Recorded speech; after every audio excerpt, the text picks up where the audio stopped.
सुशांत के ये शब्द, I am not in race to be number 1 because I have got no plans of living a rat's life. I am not obsessed with the future. जो इंसान इतना जीवट, इतना कर्मठ, इतना पॉजिटिव था, वो क्यों डिप्रेशन में चला गया? किन लोगों ने उसको डिप्रेशन में जाने के लिए मजबूर किया? किन वजहों से उसने आत्महत्या की? ये मुंबई पुलिस की जवाबदारी बनती है कि वो गहराई तक जाए और सुशांत सिंह राजपूत जैसे वीर योद्धा को न्याय दे.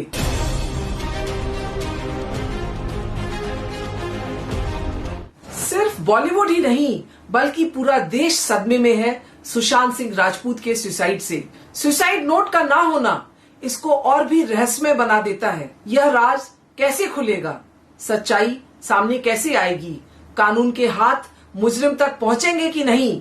या यह जिया खान और सुनंदा पुष्कर की सुसाइड की तरह एक पहेली बनकर रह जाएगा? आइए समझे सुसाइड का कानून. सुशांत सिंह राजपूत की एक अननेचुरल डेथ हुई है, जो पुलिस के भाषा में हम एक्सीडेंटल डेथ कहते हैं. जब भी पुलिस को पता चलता है कि कोई अननेचुरल डेथ जैसे कि सुसाइड या मर्डर हुआ है, तो police section 174 of the CrPC के तहत एक एक्सीडेंटल डेथ रिपोर्ट फाइल करती है. पुलिस तहकीकात करती है और ये जानने की कोशिश करती है कि जो एक्सीडेंटल मौत हुई है, क्या वो एक गुनाह है या नहीं. कोई मौत एक आकस्मिक मृत्यु है या संगीन जुर्म है, ये पुलिस सिर्फ एक इंक्वायरी और इन्वेस्टिगेशन के बाद ही पता कर सकती है. इन्वेस्टिगेशन और इंक्वायरी का तरीका सेक्शन 174 सीआरपीसी में साफ साफ लिखा है. ये सेक्शन पुलिस को काफी इन्वेस्टिगेटिव पावर्स देती है.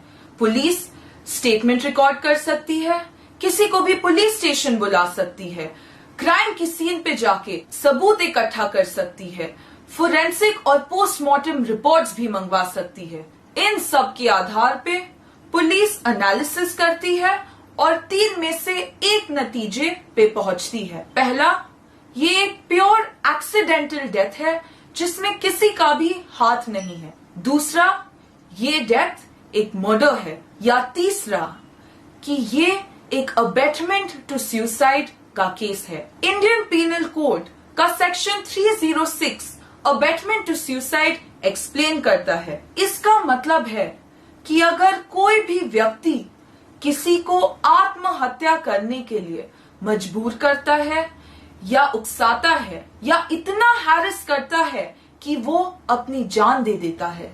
अगर इंक्वायरी के बाद पुलिस को पता चलता है कि जो एक्सीडेंटल डेथ थी वो एक मजबूरन आत्महत्या थी, तो पुलिस एक्सीडेंटल डेथ रिपोर्ट को एक एफआईआर यानी कि फर्स्ट इंफॉर्मेशन रिपोर्ट में कन्वर्ट करती है धारा 306 आईपीसी के तहत. आइए अब हम सुशांत सिंह राजपूत का केस कानून की परिभाषाओं में समझते हैं और देखते हैं कि क्या ये केस अबेटमेंट टू सुसाइड में बैठता है कि नहीं.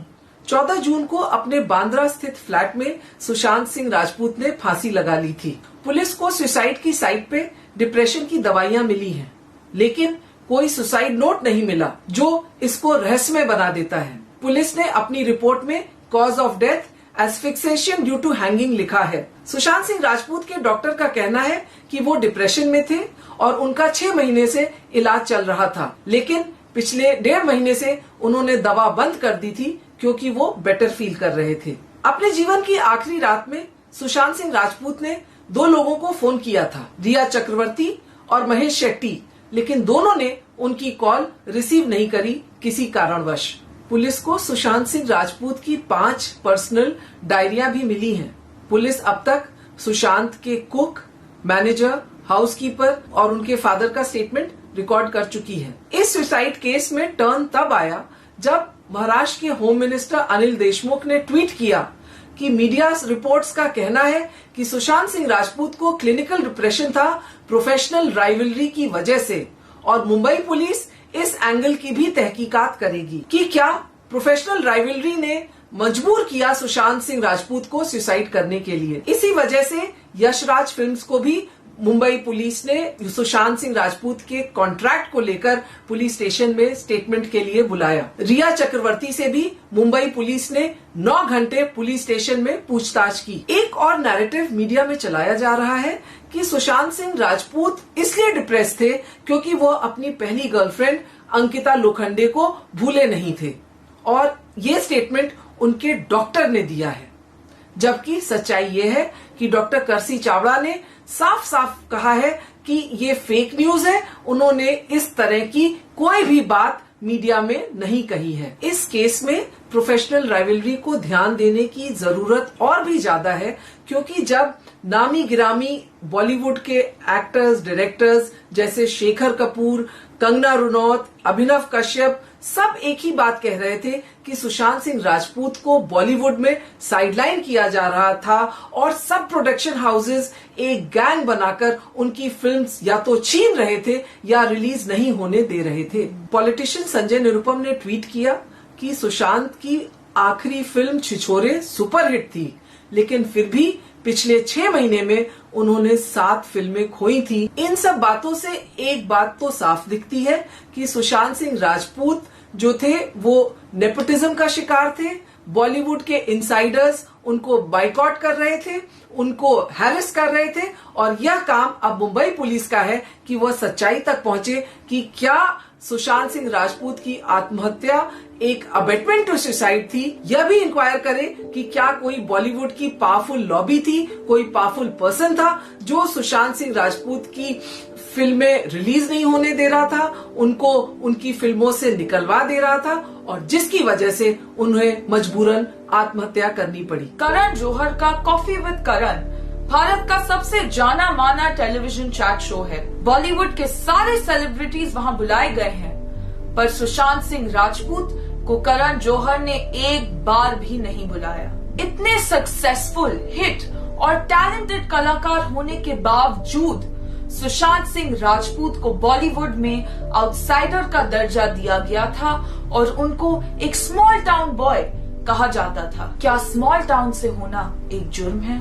क्या एक स्मॉल टाउन का व्यक्ति एक बड़े शहर के व्यक्ति से कम काबिल होता है? हमारे देश में लाखों लोग हैं जो छोटे छोटे शहरों से बॉलीवुड आते हैं अपने सपने पूरे करने के लिए। बॉलीवुड को ये भी नहीं भूलना चाहिए कि इन्हीं छोटे छोटे शहरों के लोग उनको इतना बड़ा स्टार बनाते हैं। AIEEE का rank holder, Delhi college of engineering का ग्रेजुएट और फिजिक्स ओलंपियाड का मेडल होल्डर अपनी मेरिट, अपने टैलेंट, अपने हार्ड वर्क से सुशांत सिंह राजपूत ने फिल्म इंडस्ट्री में नाम बनाया था, जगह बनाई थी और दिलों में बस गए थे पूरे हिंदुस्तान के। और जब ऐसा मेहनती, ऐसा सक्सेसफुल फिल्म एक्टर सुसाइड करता है तो देश के आंसू आना वाजिब है। आज अगर लोगों में गुस्सा है, वो गुस्सा सही है और पुलिस को इसकी सच्चाई तक जाना होगा, क्योंकि सुशांत सिंह राजपूत इतना पॉजिटिव इंसान था, जो सपने देखता था, जो टेलीस्कोप से आसमान देखता था, तारे देखता था, जिसकी हैंड रिटन 50 ड्रीम्स की लिस्ट थी, जो पेड़ लगाना चाहता था, जो बच्चों को नासा और इसरो भेजना चाहता था। ऐसा क्या हो गया कि उसका मन टूट गया और वो दुनिया छोड़ के चला गया? ये इतनी सिंपल बात नहीं है। इसकी सच्चाई मुंबई पुलिस को ढूंढनी पड़ेगी।